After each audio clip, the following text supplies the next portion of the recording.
Rightio, you're going to start with your top 10 players before we move on to the All-Australian side. Yeah, so starting with our top 10 players, and this is based off our new rating system, the 100X rating system. So this is based off 100 minutes, Yep. and each position that you play, and how far above or below you're performing based on expectation for that position. So it's a totally different way of looking at it, but this is the first time since we've been around that we're now able to, sort of benchmark and rank players from each position across the entire field. So it gives a true and a better reflection of player performance. And I'll come back to you on that at the end of it. But against expectation. I like your new system, but yes. I'd like to just workshop it at the end if we can. Oh, we can workshop anything, G. That's fine. So if we start from number 10. So number 10 is my boy Mitch Owens. Comes in at number 10 on the back of his performance on the weekend. So he's not the 10th best player in the competition. He's the 10th best player. Based on expectation.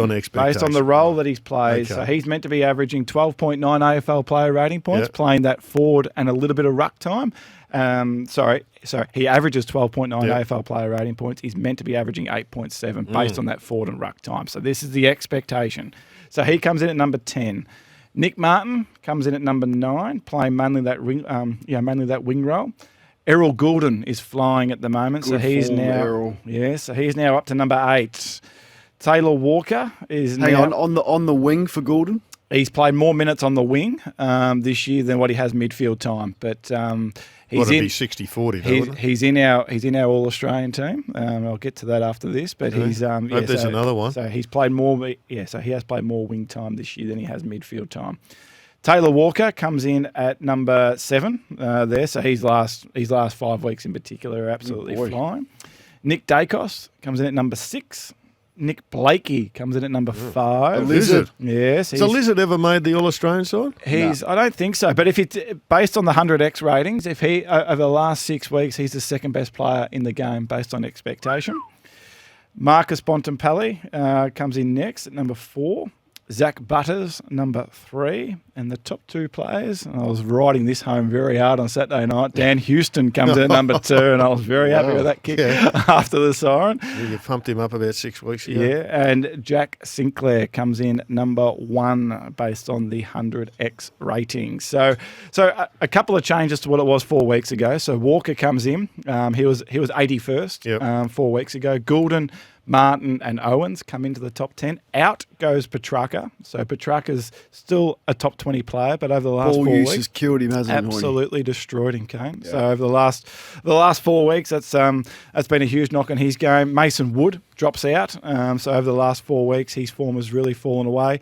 And purely based on injury, they haven't played enough minutes now. So Clayton Oliver drops out and Brent Daniels drops out. As I said, 2 of those are purely based off injury. So if you just had your old system, how different would the top 10 look? As in the top 10 without expectation? Just who is doing the top 10 valuable players? No, it looks quite different. Does it? Yeah, it looks quite different. So we're noticing, so key defenders are getting recognised a lot more now. So Darcy Moore under this system is a top 25 player.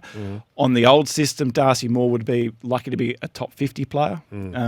James Sicily is a top 30 player on this system. On the old system, he'd be lucky to be a top 75 player in the competition as well. And the wingers are getting recognised as well. So the winger, usually the best winger in the competition, would be lucky to be a top 100 player in the competition. And now, as we said there with Martin and Goulden, both in the top 10 as well. So it's recognising the role and the position that you're playing against expectation. Okay, let me throw back to a show that used to air at 10:30 on Thursday night.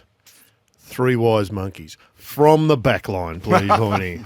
I had absolutely no idea where you were going with that. Who did I? Lou, Jack and Bobby. So I know you're probably limited in what you'll be able to say here, Kane, but if you want to criticise, fire away, and I'm sure that the text machine is going to criticise. We'll debate, we'll discuss, and if you want to do that, you can do the same as well. Send us a text or give us a call. Hoyney will be happy to answer any of your questions you've got in response to this team that he's going to reveal now. Yep, fire away. So here we go. So Dan Houston, Darcy Moore and Nick Blakey make up the full back line. You push Nick to a back pocket? Sorry, Nick Blakey, yep. Yeah, back pocket. He has played on a few tours this year, just given how depleted they have been in that position.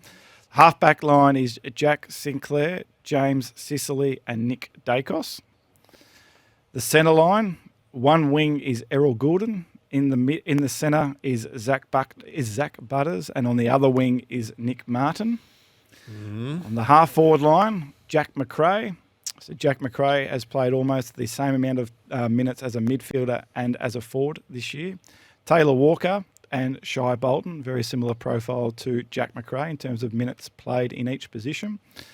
The full forward line is Mitch Owens, Charlie Curnow and Toby Green. This is the position that's going to cause a bit of controversy. The ruck is Brodie Grundy, Marcus Bontempelli and Tom Liberatore. And the interchange bench is Adam Sard, who comes in as the 7th highest defender, Christian Petracca, Joe Danaher and Connor Rozee. So on the bench, we've gone for 2 midfielders, the 7th best forward and the 7th best defender. Okay, so let's go to the thing that you think will give you the most feedback, and that is the ruck position. Yeah, so when we're having a look at this position, I think what it sort of showed to us is that there's no clear dominant ruckman in the competition this year, which we probably had a dominant ruckman. I don't know, probably the last 7, 8, 9 years. If you think back to Max Gawn, you think back to Nick Natanui, sort of Brodie Grundy at his best. It was pretty average last year. Yeah, so there's no real domination. So based on the 100x ratings, the gap between 4 or 5 of the ruckmen is absolutely minimal. Right. So it's Brodie Grundy, it's Tim English, it's Sean Darcy. And it's Max Gawn in there as well. The person that actually is flying at the moment from a ruck perspective is Luke Jackson. He just hasn't got enough minutes at the moment to really push for that position. So so as I said, the gap between those 4 or 5 players is absolutely nothing. And if I was to do this next week, there could be a different answer. That's how tight that position actually is. So it makes for an interesting conversation as a Melbourne supporter and as a Melbourne match committee, because both Max Gawn and Brodie Grundy are performing, above expectation as ruckman. Max isn't, he isn't performing to the same levels that we've seen Max perform over the last 6-7 years, where he's been miles ahead of any other ruckman in the competition, but he's still performing above expectation. Yep. The difference is what they're both actually doing in the forward 50. So Max is actually performing better than Brodie inside forward 50 this season. Can I ask you, I did an editorial at the top of the program making the case for Josh Kelly, who to me is one of the best midfielders in the competition. His impact has gone through the roof, and yet I don't hear his name being mentioned at all. Yeah, so that's purely off a minutes played at the moment. So our criteria at the moment is that you must have played, as it currently stands, over 1,100 minutes, which equates to about 75% game time across the whole season. So if in about 4 or 5 weeks' time, because he's already missed 4 games, he just doesn't qualify for from a minutes play perspective. Well, if he did qualify, what would his numbers be? If he keeps going at this rate for the season, by the time the end of the season comes, he has qualified from a minutes perspective. He's in the All-Australian team. He'd be the 3rd best midfielder behind Butters and Bontempelli. 3rd best, yep. At the moment. Right. He just hasn't played enough minutes at the moment. So a couple from me, Hoyney. There's a few Collingwood fans going, Nick Martin over Josh Dacos. What's happening on the wing? Yeah, very good call. So Josh Dacos, he's performing well above expectation as well. But there are actually a few wingmen that are actually going quite well at the moment. So Nick Martin, Errol Goulden, and Josh Dacos are the most likely wingmen in the competition. Josh Dacos has just a little bit of work to do to be able to catch up to Goulden and Josh Dacos in that position. When you say let's take out expectation, if you just had the raw numbers, forget whether they've played 100 games or 3 games. Who's the best 2 wingmen? Martin and Goulden. Okay. Yep. Now, the on-ball position is always the hardest because there's so many of them. How many on-balls we got in the league? Every team's got 8. So I understand it's really difficult to fit in, but there's a couple of players that have had really good seasons. Zach Merritt, you haven't got. Yep. So I guess you're debating between him and Libba, and Libba's numbers were better, were they? Yeah, so slightly better across the whole season. So Merritt, I think people need to keep in mind. So Merritt's start to the season wasn't as strong as what it is at the moment. So over the last 6 weeks, Merritt is the number 1 rated player in the competition. But we're not making the All-Australian team over a 6-week period. It's over a 16-week period. So if he keeps going like he has over the last 6, 7, 8 weeks for the rest of the season, smooths itself out. Correct. Yeah. So, but right now we're judging it over a 16-week period, and he's not. He hasn't produced to the same level across the whole 16-week period like Libba has. Kane, when you had your first meeting, the All-Australian, did you write down a team at the halfway mark so recency bias doesn't come in to somebody for somebody who has had a big last month? Yeah, in a way. Yeah, but you put a lot of names up and you try and get it to as small a number as you possibly can, which is really difficult, but you do focus on the players that at that stage of the year would be a lock in the team. So then if they taper off in the second half of the year, you can come back and go, well, hang on, for the first 9 weeks of the year, this guy was in all of your teams. Yep. So you do that, and there's a formula around doing that. Caleb Sarong, from a similar line of questioning to Merritt. Yeah, so I'll get into Sarong very shortly with another request that you had for me this week, Kane, and that might actually explain why Sarong actually isn't in there. And I'm going to do my Richmond-loving supporters a favour and ask about Tim Taranto. So Tim Taranto is performing to expectation, but not performing above expectation. So it gets back to ball use with Tim Taranto. So his ball winning ability, no problem at all, but his ball use is the reason why he's only performing to expectation and no further than that. If Kieran Briggs had enough minutes, he'd be miles ahead. Would he? Yeah. Yeah, he just hasn't played enough minutes. Could he play enough minutes? Well, he didn't come into the team until round 8, so I don't know if there's a minimum games played, but he's missed 7 games already. So I'll be surprised if there's enough minutes for him to make up across the course of the season. So what we will do at the end of Hoyney's segment, we hand it over for 5 minutes for you to ask questions. So if you want to send us a text, we'll park it, but only all Australian related texts. Otherwise, it's going to be too difficult to work through all of your texts. So if you've got a question in relation to this team, which I know he read it out quickly, we'll do our best to post that on our social media accounts very, very quickly so you can have a look at it. And if you've got a question, send it through. We'll put some time aside at the end to ask Hoyney about that, because at this stage of the night, or just before we get to Guess Who, just touch on that, the homework that I gave you last week about the players that get a stack of the footy, Hoyney, but aren't impacting like some others. Yeah, so last week we celebrated the midfielders, if you like, for the ones that are actually turning their chains into a score more than anyone else in the competition. So then, Kane, you set me the task of who are the players that are actually turning a chain into a score less often in the competition this year. So there's a few names in there. Do you want me to rattle that through now? Yep. So if we we're just looking at midfielders here. So Brad Crouch, only 17% of the time when he's involved in a chain do they score. That's the lowest percentage of any midfielder in the competition this year. Dom Sheed plays in a pretty poor team. Jack Ross for Richmond, and then Seb Ross and Jack Steele. So St Kilda have 3 midfielders in the bottom 5 midfielders in the competition for turning a chain into a score. So there's no damage coming out of that midfield group. Is that because of the first, second or third link in the chain, or the 4th, 5th and 6th link in the chain? I think it could be a combination of everything. Yep. So that's a bit of a concern to me, to have 3 midfielders in the bottom 5. I mean, to have 1 midfielder in there is a concern, but to have 3 of them in there. And then this is where I wanted just to bring up just a few names if I can. So Bailey Smith is having the 9th least impact of any midfielder in the competition. That's a positive for the Dogs, because that can get better. Well, he has been high in terms of turning his chains into a score for the previous 2 years, but this year having no impact. Josh Dunkley playing a bit of a different role, but his ability to be able to turn a chain into a score is the 10th lowest of any midfielder. And this is where 2 Fremantle midfielders come into it. So Caleb Sarong, Kane, this is the reason why he's not in that All-Australian team at the moment. He's having very little impact in terms of turning his chains into a score. And then his teammate, Andrew Brayshaw, is next. So 13th and 14th least impact of any midfielders in the competition this season. So some work to do there.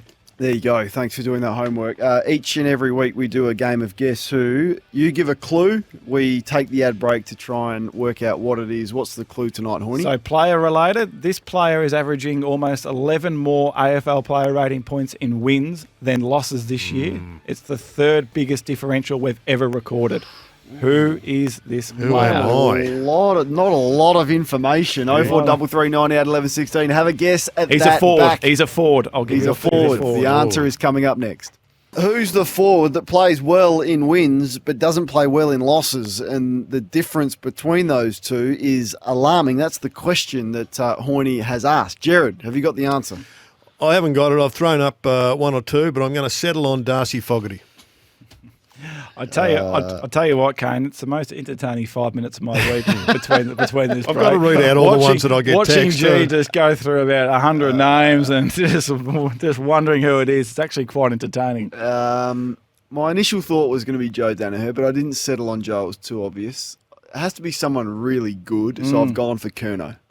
Yeah, no, not a bad guess. So there's been a few good guesses that have come through, but the player that we are referring to is Isaac Rankin. So Isaac Rankin's performances in wins and losses, the gap between it is the third biggest that we've seen since taking AFL player rating points going back to 2010. So his goals halve between wins and losses. His accuracy drops from 55% down to 32%. And he goes from winning 4 forward 50 ground balls a game in wins to only winning one a game in losses. So he gets completely shut out, basically. Stop Isaac, stop the Crows.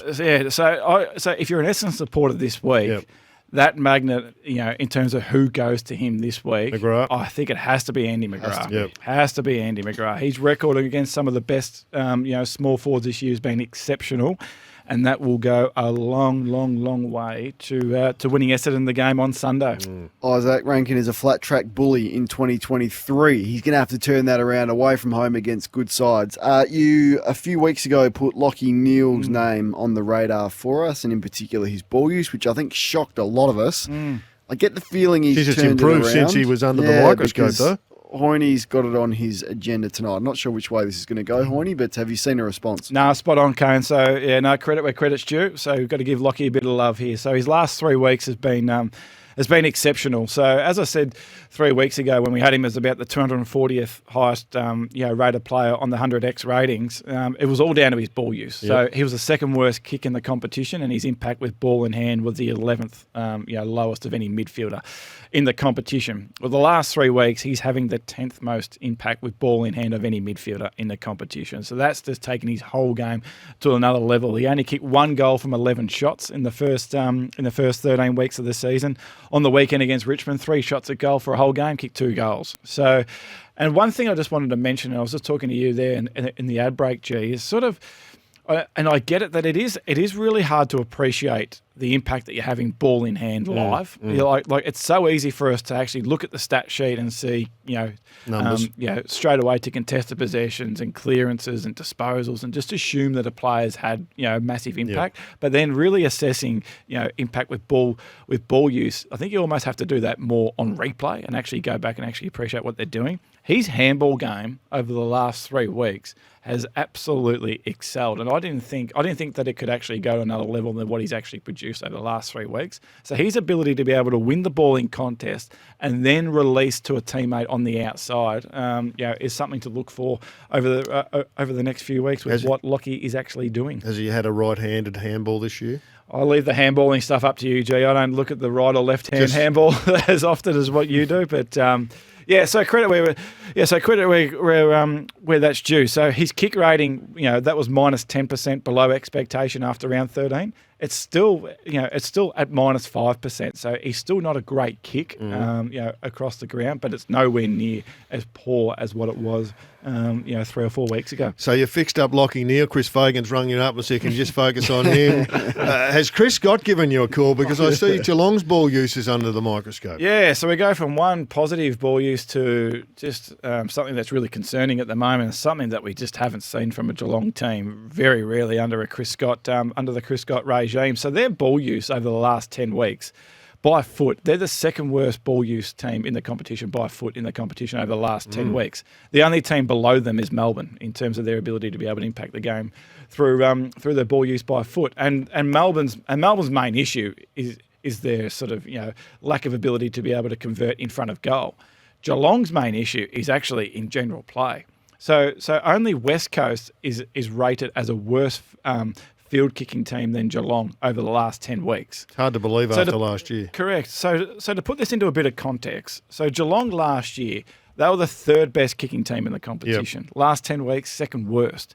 Only once under Chris Scott's team, so what's that, 12, 13 years, have they ranked in the bottom half of the competition for kick rating. This year will be their second year where they've actually done that.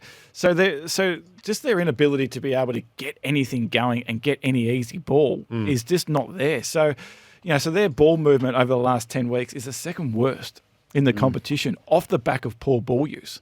And if you think back, if you think back to the last 3 weeks, so take out that first quarter against Port and take out that last quarter against Melbourne.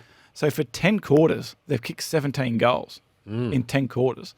We haven't seen that from a Geelong team for God knows how long, and it is off the back, I think, largely of poor ball use. Hence why they're not able to retain it and get any uncontested possession like we've seen for so often. So they've only got 2 players at the moment that are having impact with ball in hand, and Mitch Duncan is going slightly above expectation, not enormously, but just slightly. And the other one's Grime Myers. So Grime Myers is miles above expectation. So I don't know what you two think, but at the moment, when you're watching a Geelong game, if Grime Myers hasn't got ball in hand, nothing looks dangerous. Nothing looks threatening at the moment. Yeah, Tom Stewart's probably the other one that you worry a little bit about when he's got the footy in his hands. I think he's an excellent decision maker and ball user, but you're right. Zach Tui's probably not having the impact, but that's what we lauded them for last year, wasn't it? The coaching strategy, the change of game plan, the more attacking ball movement. I remember many clips being shown about how they were picking off more dangerous options and the way they transitioned the footy.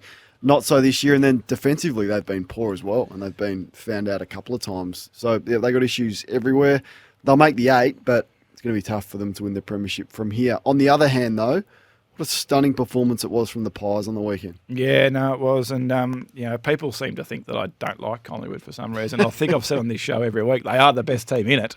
They're just trying to find ways in which you can actually beat them, if you like. But is that your goal in life, to beat the Pies? I just want to bring something different to the table as opposed to just bringing the obvious that Collingwood are good. Well, everyone knows Collingwood are good. So, but I just wanted to celebrate, their ball movement at the moment. And, we've been speaking about this for a number of years, that it has been a forward half game for the last 10, 15 years, that you need to generate the majority of your score on the back of forward half work. Well, what Collingwood are doing over the last 9 or 10 weeks is actually going against that grain, if you like. So, so they're averaging 43 points per game off the back of their ball movement in the defensive half. That's the best 8-week stretch that we've seen by a team in 5 years. That's 80s football, getting that many points from the back half. Yeah, so you saw that against, Gold Coast on the weekend. Their ability to be able to win the ball back off the opposition and then explode is miles above anyone else in the competition. So over this 9-week period, they've scored almost 80 points more than the next best team at winning the ball back and then going.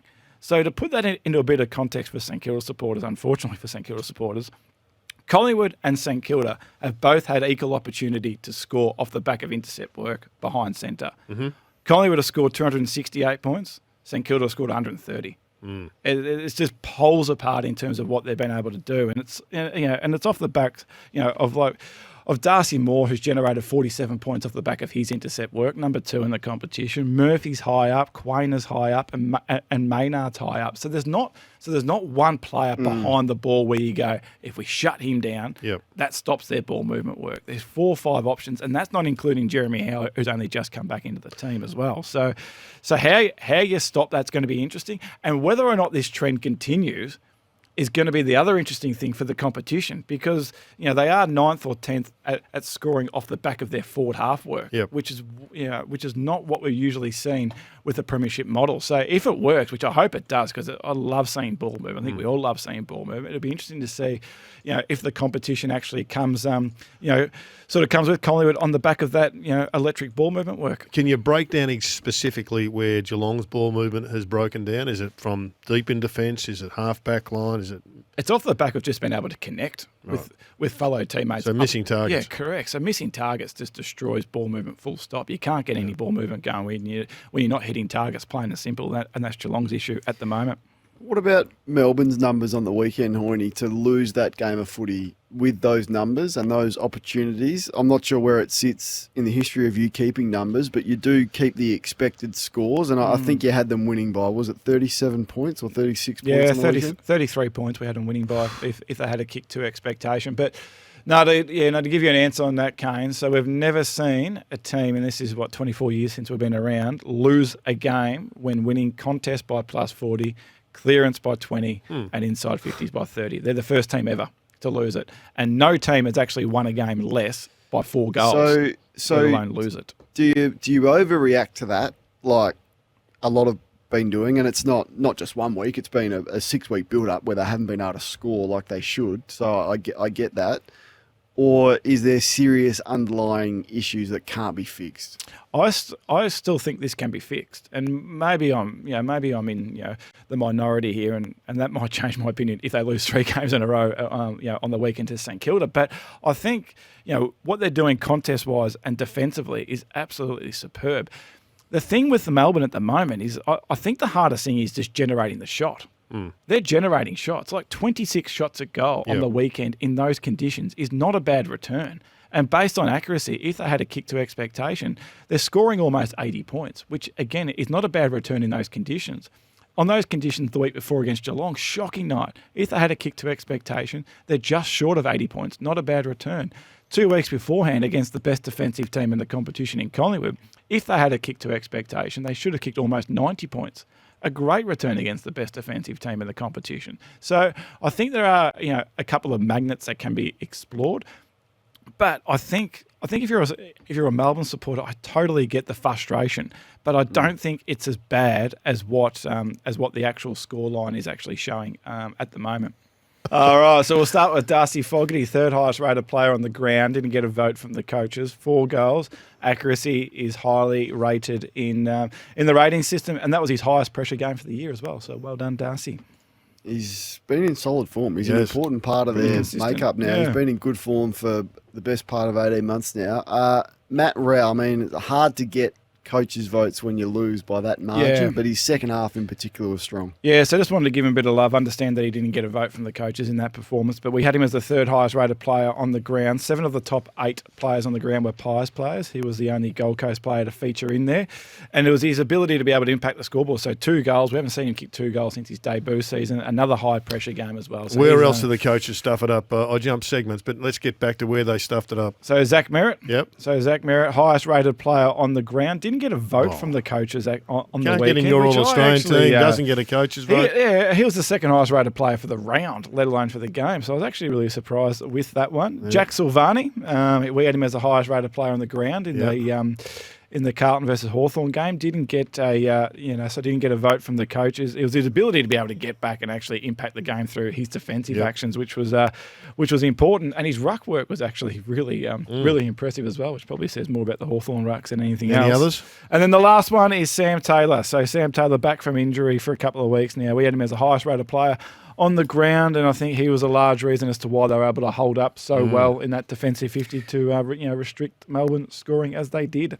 Hoyney's gem and Hoyney's horror each and every week. Start with your gem because this guy played really well. Yeah, I'm continually fascinated by this guy's magnet. So Hugh McCluggage has gone from centre bounce to wing back into the centre bounce on the weekend. So when he was in the centre bounce on the weekend, Brisbane won the centre clearances 16-1. That's the best return that we've seen by any player in 13 years. So, and when he was in there, they scored all 20 points from centre bounce. So well done to Hugh in there. It'll be interesting to see what happens to his magnet moving forward for the rest of the season. Well, with Dunkley's out for a couple of weeks, so you think he at least gets a couple more weeks in there. But we spoke to him actually on game day. He said he struggled a little bit with being thrown all over the place.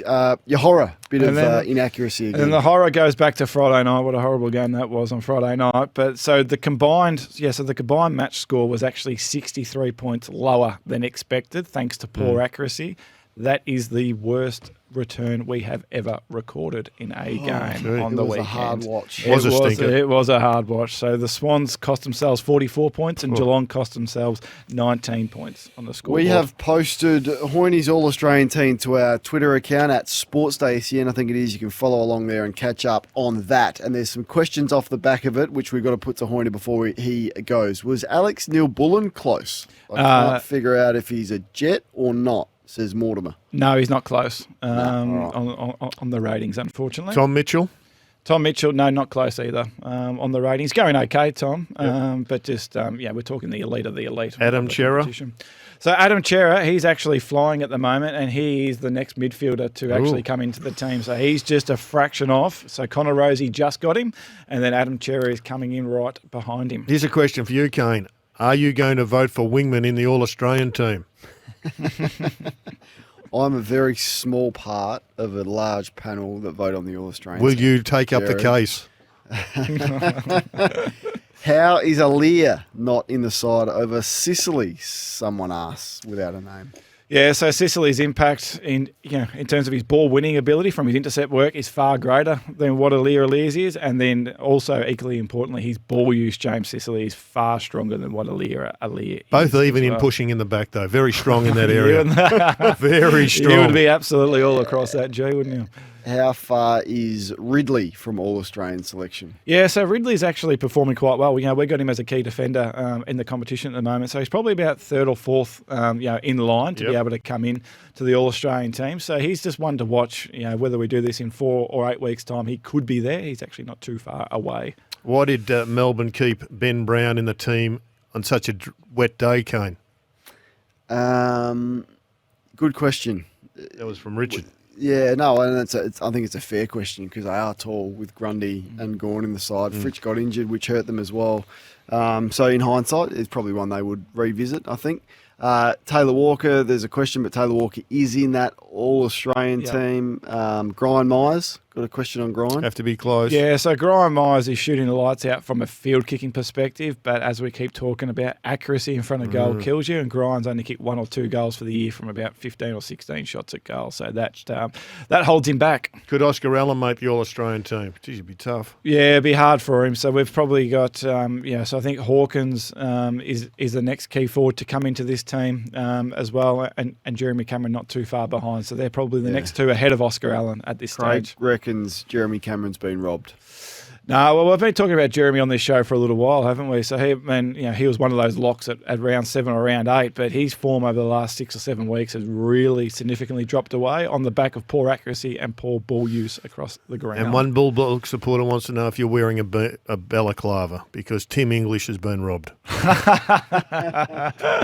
Very good. There's some good text coming through. Yeah, Jamara gets a bit of love as well from the Bulldogs fans who are vocal tonight. Yeah, so Jamara's going really well. He's actually been one of the more effective targets inside 50 in the competition over the last 6 weeks, but his accuracy in front of goals hurt him. You were strong tonight, Hoyney. Thanks, Very Jerry. good, Hoyney. Just